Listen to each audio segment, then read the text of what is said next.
நமது பிறப்பு ஒரு சம்பவமாக இருக்கலாம், ஆனால் இறப்பு ஒரு சரித்திரமாக இருக்க வேண்டும். நீங்கள் உறங்கும் போது வருவதல்ல கனவு, உங்களை உறங்க விடாமல் செய்வதே கனவு. இந்த உலகத்தில் பிறந்த அனைவருக்கும் வரலாற்றின் பக்கங்களில் ஒரு பக்கம் ஒதுக்கப்பட்டுள்ளது.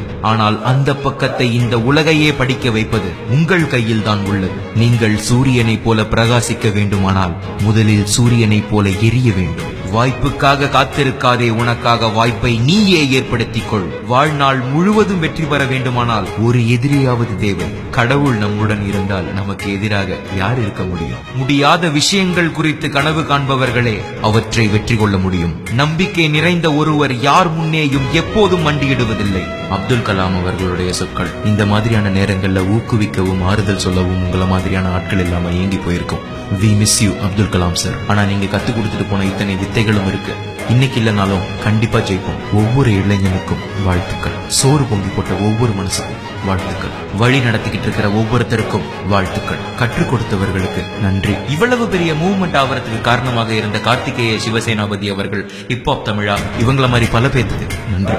சென்னை பிளட்ஸ், அப்துல் கலாம் அவர்கள் மறைவு, அம்மா மறைவு, இப்போ ஜல்லிக்கட்டு, 4 விஷயத்திலையும் news 7 wait. Good job, keep it up. தமிழ்நாட்டுக்கு நம்ம இருக்கோம் இளைஞர்கள். நம்மளால முடிஞ்ச அளவுக்கு போராடுவோம்.